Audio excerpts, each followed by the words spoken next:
Natural law, the key to unlocking freedom and the preservation of Earth's life support systems. My name is Bill Hoy. My website is willhoy.com, and I'm the host of this series. It's not just about freedom, environment's part of this as well.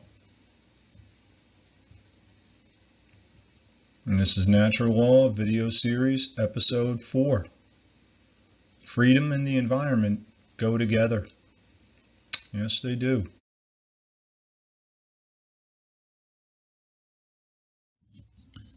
I'm just going to jump right into the presentation here. So this is a slide from a former presentation. This was a slide that I had prepared for my original natural law presentation years ago. The understanding of natural behavior laws of freedom. We are required to live by in order to ensure freedom and the maintenance of our life support systems. It says here, as explained in the last slide. Well, this was from another presentation, but I'm bringing this back because it's important. So I'll just continue. For humans to live in freedom, they must adhere to natural laws of human behavior. Freedom is a natural right. Access to natural life-sustaining resources such as breathable clean air, drinkable non-toxic water, and soil are natural rights. These are natural rights as long as people are not initiating physical harm to other sentient beings in order to acquire these resources. The universe and this planet are providing these resources for free. All we must do, humans, we must do is understand how this works and live our lives accordingly. Many people think that freedom and the environment are mutually exclusive. This is false. You cannot have one without the other. No freedom, no access to life-sustaining resources, no life-sustaining resources, and there will be no terrestrial life on this planet.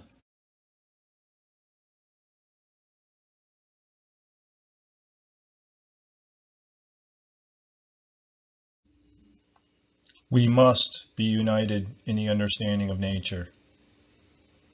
Nature is freedom. Nature is the environment. Freedom is the ability to breathe air and access life-sustaining resources.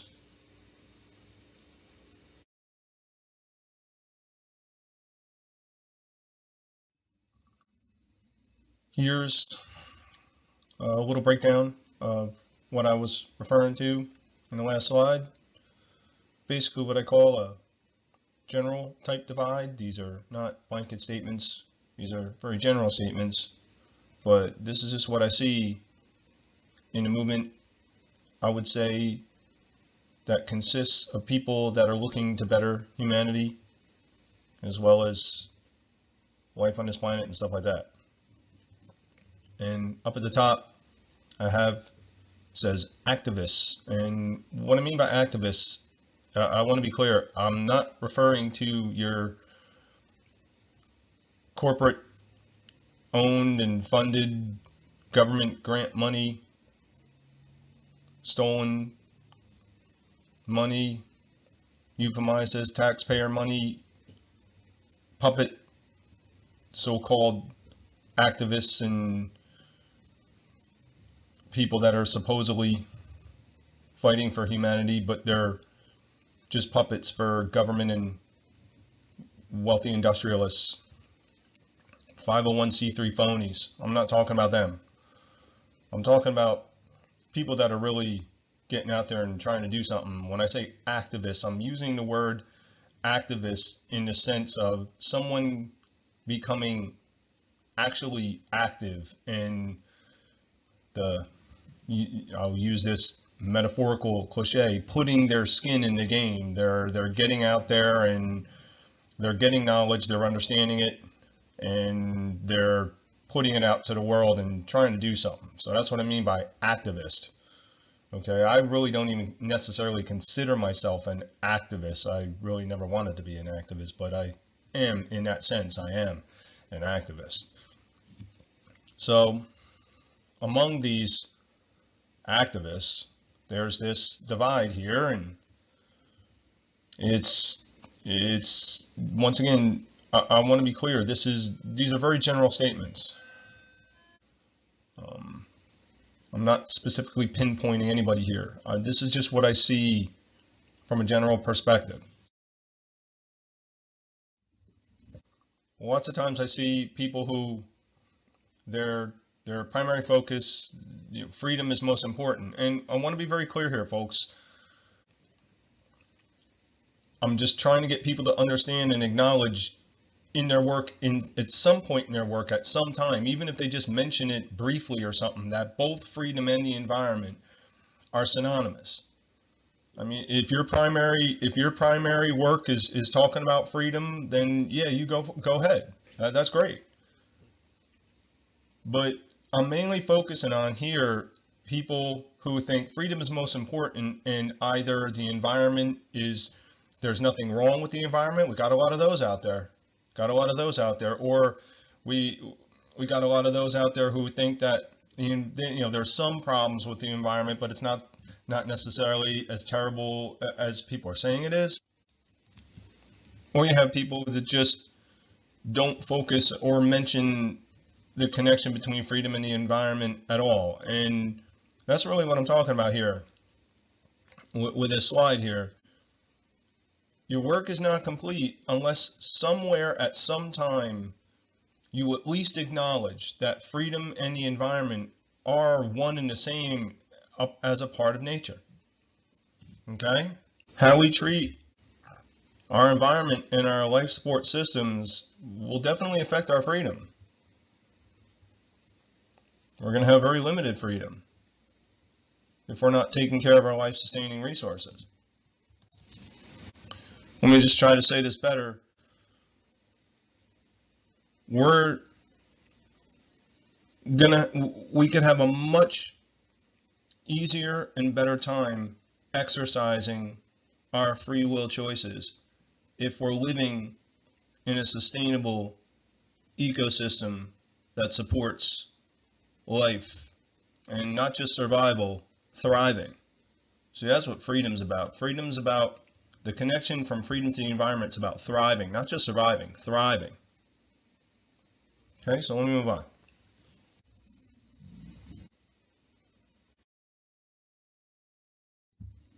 Okay, now to this side of the divide, and once again, these aren't pinpoint blanket statements, not specifically pinpointing anybody. This is just generally what I see.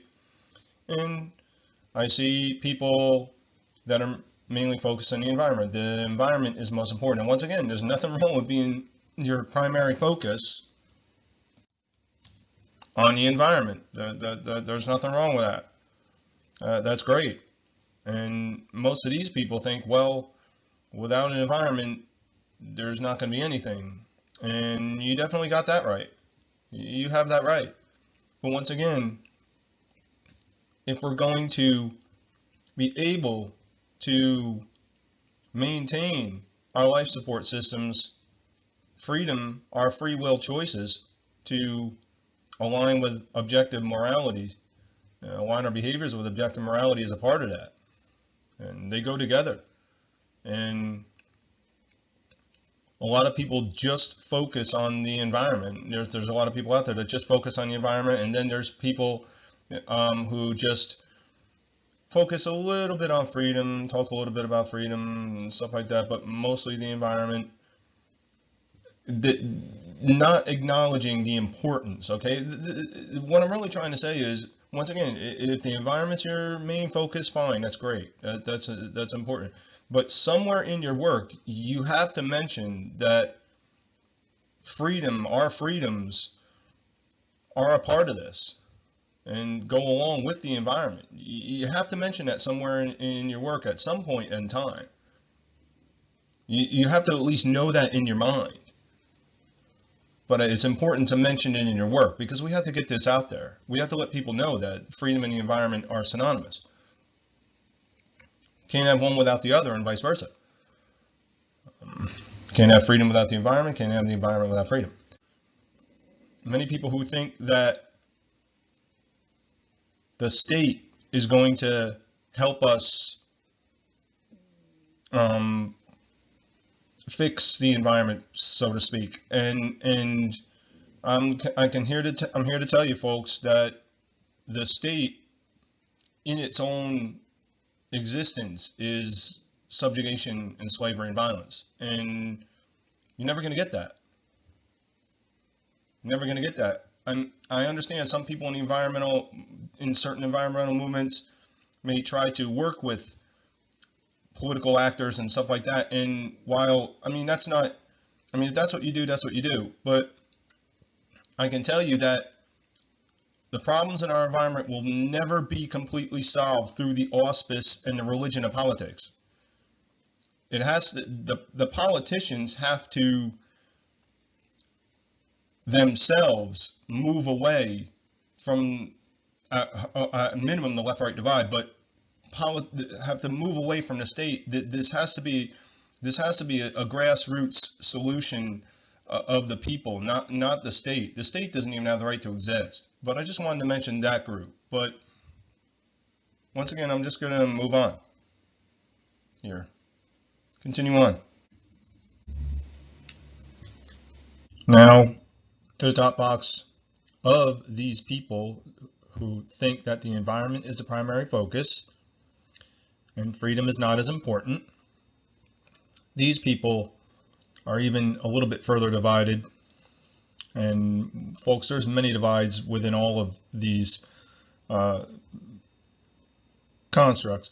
But I just want to focus a little bit on climate engineering programs, because climate engineering programs I fully think are active and ongoing and have been for decades and very destructive.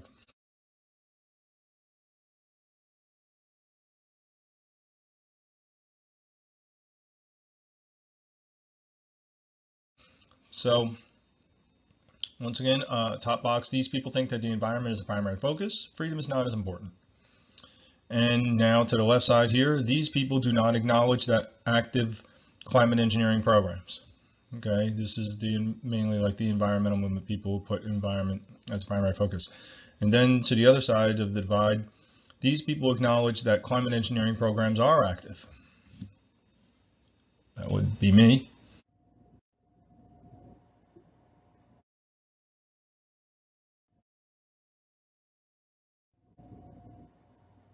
Now, to the top box of these people acknowledge that climate engineering programs are active. Got a little bit of a further divide between left side people. These people think that climate engineering is the only problem with the planet.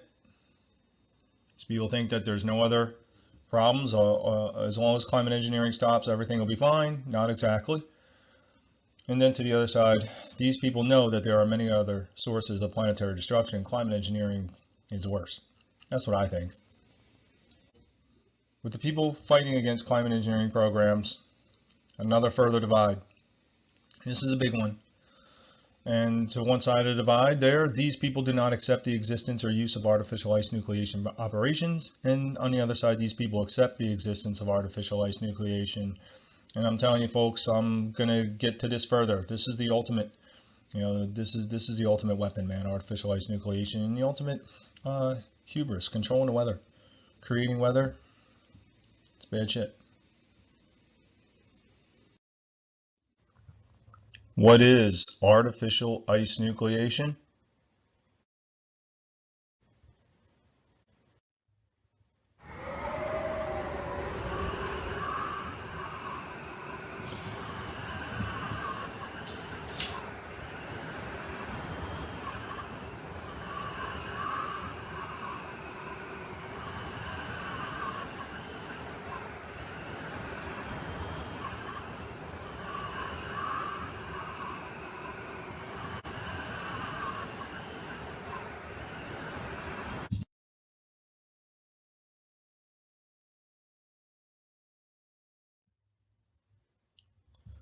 Helping the powers that shouldn't be.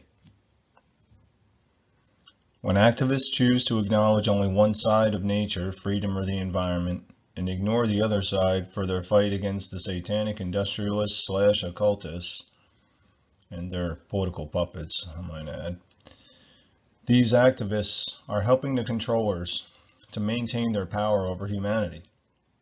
The controllers of the world, only because we allowed them to control us.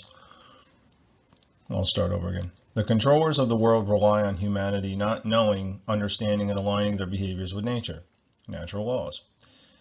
As long as the movement for the betterment of humanity remains incomplete, the controllers will be able to manipulate the masses. Focusing on nature is both a masculine and feminine energy. The masculine energy fights for the freedom to access nature and life-sustaining resources. The feminine energy fights to sustain the environment's ability to provide nurturing life, and I guess I should have put an apostrophe S there. I will type up, but might be better if I would have said maybe the feminine energy fights to sustain the ability of the environment to provide nurturing life. Maybe that would have been better if I would have said that, but I'm not doing this over. I'm going to leave it at that. And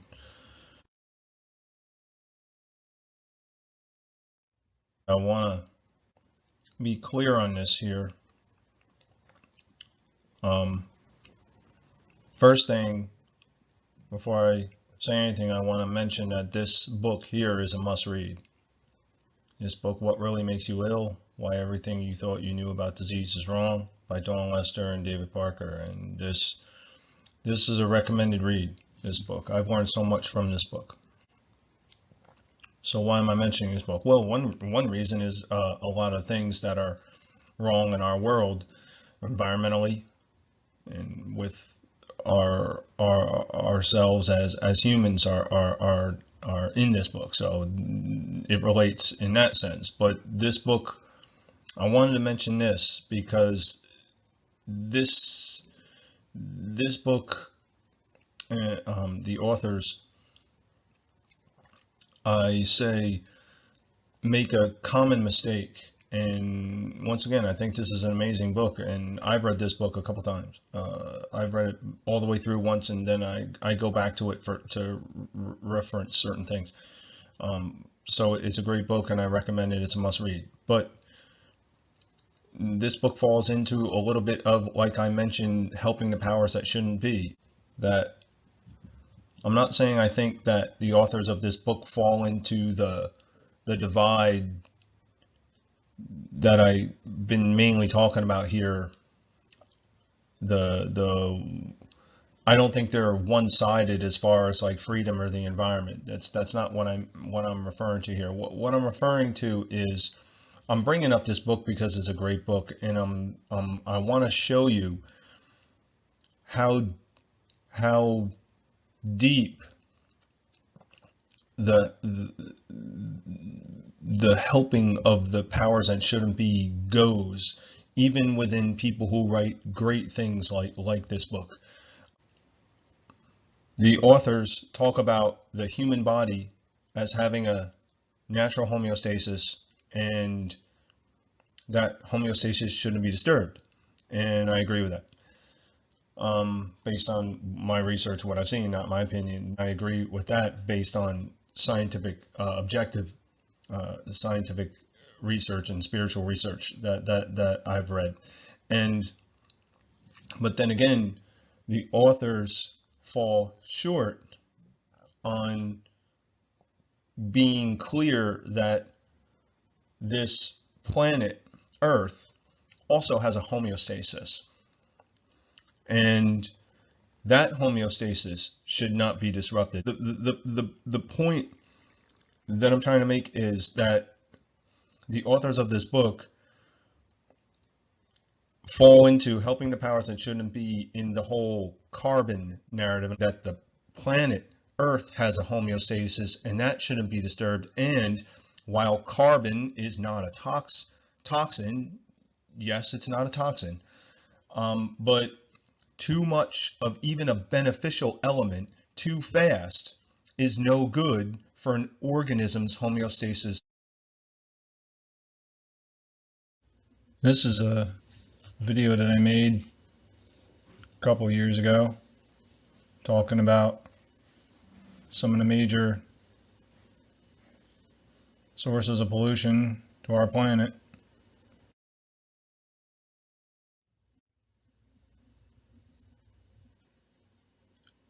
The sources of human destruction to the planet are far too many to go over in this video.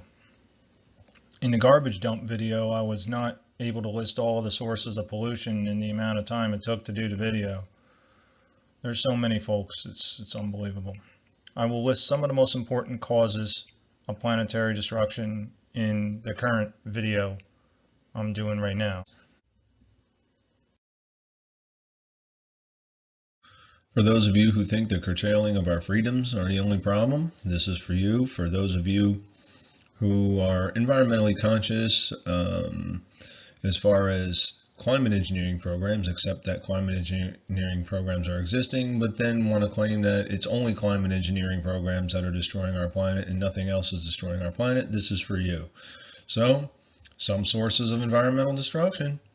Number one, the petroleum industry. Want to be clear, from all of these industries, from the extraction of the resources to the producing of the resources to the use of whatever products they create and to the waste, is completely destroying our whole entire planet. So you got the number one, the petroleum industry. Number two, the pharmaceutical industry. All these vaccines they've made all go to waste. The waste is unbelievable. I live in New Jersey. Ciba-Geigy Corporation absolutely polluted the town of Toms River. Number three, the plastic industry. Number four, the nuclear industry. Number five, the weapons industry. Number six, militaries. The U.S. military is the largest single source, underlying, polluter on the planet. Industrial farming. Permanent expansion economy, the American dream. Watch the show Earth and the American Dream. And then nine, you got, of course, the big one, climate engineering programs. The maintenance of our life support systems is paramount. Too much, too fast of even a beneficial element, CO2, O2, H2O is not good, carbon dioxide, oxygen, and water. And that's for those of you who hate Al Gore and all them so much that you just want to get on the carbon narrative of the more the better, doesn't matter. And no, it does matter, because even too much of a beneficial element is not good. That's why they have waterboarding, torturing people with water. I mean, the more water the better, right? No, not exactly. And even with oxygen, too much oxygen can lead to, I think it's called hyperoxia. Too much oxygen, no good. Too much of even a beneficial element, no good. I do not support Al Gore or any of the disaster capitalists. I do not support Greta Thunberg, but she was right when she claimed that her generation has no future.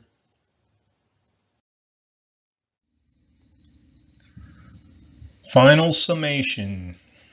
Number one, when humans are restricted via violence and coercion, both legitimate and non-legitimate, their ability to access life-sustaining resources will be restricted. And one example would be, a very good one, a concentration camp. If you're a prisoner in a concentration camp, you're completely dependent on your enslavers for life-sustaining resources. If your enslavers do not feel like giving you life-sustaining resources, you could die. Number two, when ecosystems are destroyed via all forms of human pollution and destruction, humans will be restricted in their free will ability to access life-sustaining resources. Example, you can choose to go get water, but if there is no water because of human activity, you will not be able to act on that choice. And that's the main part there, because of human activity. I mean, there could be no water naturally, but mainly the reason why we're suffering such serious droughts is because of human activity. Number three, humans must begin to care for and value themselves as an ecosystem. This must be extrapolated to other beings and the planet. starts in ourselves, starts in respecting ourselves as an ecosystem. Number 4, people who aim to improve conditions on Earth must become united in universal principles. Divides that stagnate consciousness and human evolution must be addressed and resolved.